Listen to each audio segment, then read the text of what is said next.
This is DBFX. In this video, I'll be running through how I use Ableton Live, Logic Pro, and AxeFX 3 to compose and practice, as well as perform in my live streams. But first, don't forget to press like and subscribe. The beating heart of my system is Ableton Live. I use Ableton in conjunction with the Push 2, the Novation Launchpad Pro, as well as a MIDI foot controller. I run the output of my AxeFX 3 bass and vocal microphone, as well as my semi-modular synthesizer rig, into an Apollo 8P, and from there it goes into Ableton Live. Inside of Ableton Live, I have a template with record arm tracks for all inputs. In addition, I have drum loops. Once I've loaded my template, all I need to do is press a button on my control surface or on my foot pedal to begin recording. I monitor the live elements directly through the UA console application.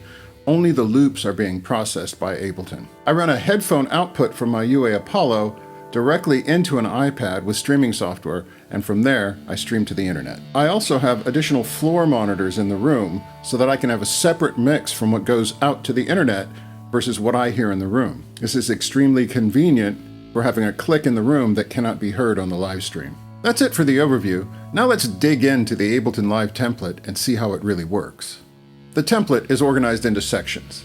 There are 5 drum tracks, 1 track of bass, 7 tracks of guitar, 4 tracks of vocals, and 4 tracks for my modular synth rig. All of these tracks are record armed already, so all I have to do is press a button to start recording. Because I play guitar, my hands are busy, so I mainly control Ableton with the floor pedals. The floor pedal has 3 rows of 5 buttons each. The first 4 buttons will record loops, while the 5th button will trigger a scene. I use the bank up and down buttons to get to additional scenes as I record. All of the MIDI mapping is contained inside of my template. There's actually very little processing going on the tracks inside of Ableton Live. However, the master fader has some essential components. I use a bus compressor strapped across the master fader, often called a glue compressor, and this will glue all of the elements of the mix together as I'm playing live. In addition, there's a magic EQ plugin called Gullfoss. This plugin tunes and sweetens the mix on its way out of Ableton into the stream. It's a secret weapon. Don't tell anyone, it's a secret. I use Logic Pro's drummer plugin to create all of the drum loops that I use inside of Ableton. It's very easy to use this plugin to create many variations of different grooves. Inside of my template, I have 5 tracks for drum loops. There's normally a hi-hat, a ride version, a kick and ride version, a fills only version, and then there is a percussion version. In Live, I set a follow action to play a random clip from that track after the current loop is run. This adds a spontaneity to the sounds because I don't know what's coming next. Now, let's take a look at this system in action. Okay, so here we go. He's got the 1985 Paisley Tokai ATE67. He just pressed play on the Push 2, and now he's going for the click track. He's got the click going in the room. We can't hear it ourselves, but okay, there are the first notes. You can see the red record light is on live, so he's recording a loop right now. There's the loop. You can hear that it's slightly panned to one side. So he's recording a second loop now, but it's on a page that we can't see on that push. But he's banked down to it with his MIDI foot pedal. He just stopped a loop and he's starting another one. Okay, so we've got 3 loops going now. That's interesting. So the Push 2 is still recording. He just stopped a loop. Oh no, he started recording another loop. So we're recording 2 loops at once right now. Looks like he's going to stop one. He stopped one. There we go. And he started another one, so there are still 2. No, he stopped. Okay. So now we have 4 guitar loops going. He's reaching over with his hand, and now he hit the bass. I see, he hit the bass. So he started a bass track with his hand on the Push 2, and he pushed a button on the floor controller to start the drums going. That's interesting. So both the hands and the feet working Ableton in this one. Okay, so looks like he's just pedaling the 1E on the bass track. He stopped that recording, so that's looping now. Well, that was an interesting combination. He started the bass track recording with his foot and then started the drum groove with his hand. Very deft move. So it looks like the Novation is set up with macros to start and stop different drum grooves.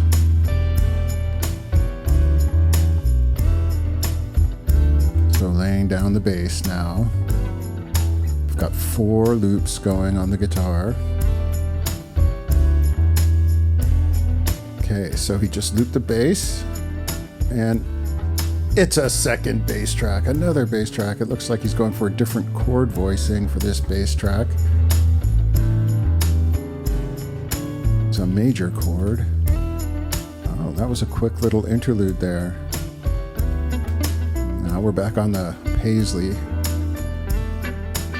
Turned on a phaser. Okay, so one button press seemed to stop the drums and the bass and got us back to those original 4 loops that we recorded. He just tapped a button on the ground there, and that started this electronic drum kit.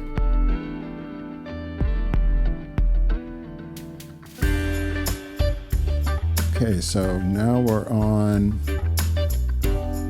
We only have 1 loop going, or it's not a loop. No, it's live. He's playing and he's recording a new loop. There's a new loop going on. Okay, here we go.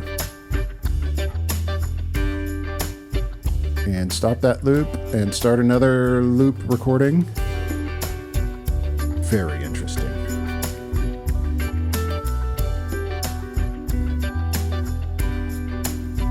Okay. Still going. It looks like he paged down and triggered another loop. We've got a couple of other loops going on right now. Oh. And now he soloed the first 2 original loops and triggered the drums with his foot. And now he's pedaling that A chord. He's getting a background going for that alternate bass. There we go. Now we're recording 2 loops at once. Started staggered. Okay. Stopped 1 loop, and then the other loop stopped. Okay, so now we've got 2 loops in A going, and back to the 1. Okay. We still haven't had any obvious displays of boomer bends yet, but perhaps we'll get there. I can definitely feel a boomer bend coming. Here we go. Nope, did not go for it. It was the obvious move, but...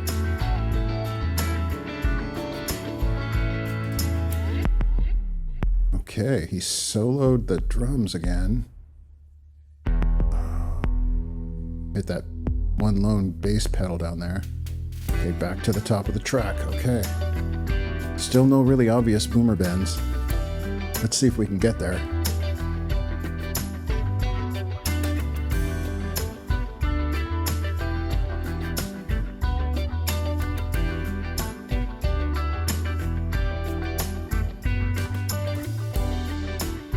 Oh. Looks like we're recording a harmony now. So that's 2 tracks of harmony. Now we're up to 3 tracks of harmony. 3 tracks of harmony, still no boomer bends. It's gotta be coming. 3 harmony tracks, and now there's a solo going over it. Oh, this is very interesting.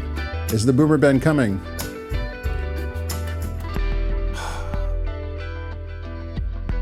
Still no boomer bends. But soloed those harmonies, and now... Ladies and gentlemen, we got out of it without any boomer bends whatsoever. Amazing. As you can see, Ableton Live is a very powerful tool for practice, composition, and performance. Now, let's take a look at the AxeFX 3. The AxeFX 3 has the most highly evolved real-time control of any guitar system that I have ever seen. It has an incredible amount of expandability for foot pedals and switches. I used my AxeFX with 2 FC6s, 4 expression pedals, as well as 8 momentary switches. I use analog effects loops on the Axe before and after the amp block to bring in stomp boxes. Before the amp block, I'll usually have some modulation, overdrive, distortion, or fuzz. After the amp block, I usually have delay and reverb and also my trusty Boomerang 3 looper. Before the guitar hits the Axe, I have a Wampler Ecstasy plugged in with its overdrive on 0. I use this as a tone shaping device to compensate for different guitars' tonality and output level. This way, I don't have to change patches when I change guitars. This way, I don't have to change my patch when I change guitars. I tend to use a single kitchen sink patch on my AxeFX. This patch contains everything that I'll need at any given point for creative expression. With few exceptions, most of these buttons and pedals do one thing and one thing only. Now let's do a deep dive into my kitchen sink patch. First, I come into the input, and right there I split it into 2, with one going out so that I can have a direct out and record that as well for reamping later. Then it goes into a wah-wah, a compressor, and a phaser, and a ring mod, and then an auto wah. Now I did this with a filter, and it also goes into a mixer so I can control the mix between the auto wah sound and the non-auto wah sound. It's a very Jerry Garcia thing. Next I go into flanger, and this flanger it's set for a stun setting, like the Ibanez flangers, those yellow ones from back in the day that would regenerate, self-regenerate when you touch them. And so it just makes a howling sound. I have that rigged up on a button over here. Then it goes out to my pedal board on top of the amp, where I have an ever-changing array of effects pre-amplifier. And then it comes back from that into drives, and these drives will change depending on what I press on the board here. And then it goes to another line, because, you know, gotta have lines. And then it goes into a pitch, and I use the pitch for like a octave down or pitch pedal type things, you know, like a WEM pedal, that thing. Been getting very good in the latest versions of the AxeFX operating system. Next I go into amp. Normally I use a Spawn or I use a Vibrolux. Those are my 2 amps of choice these days, at least. Then I go into a gate. The gate is set to sense the input and not the output of the amp, so that it will shut down if I stop playing the guitar, not on the amp noise itself. Next is an EQ for live situations where I need to notch out a frequency on an acoustic guitar or something like that. And then it goes into a rotary. Gotta have the rotary. Have that on a button right here. Some button right there.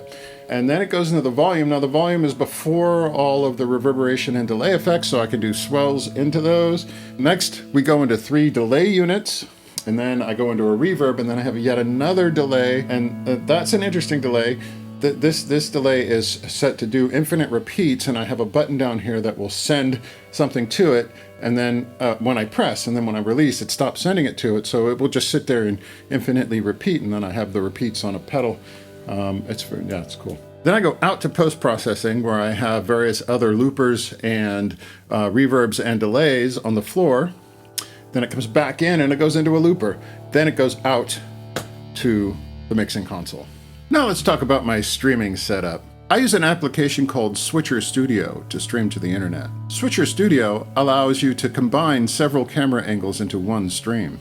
It also allows for automatic camera switching. I run my live streams from an iPad. I take the headphone output from my Apollo 8P and I run that directly into a Line 6 Sonic Port VX, which then plugs into the iPad. Inside of Switcher Studio, I have several logos and graphics that I use in my live streams. I also capture a screen off of my laptop to provide visuals for my shows. What I like most about this system is once I press record and start the camera automation, I can forget about it and it will run entirely seamlessly. Thanks for watching this video. Don't forget to press like, subscribe,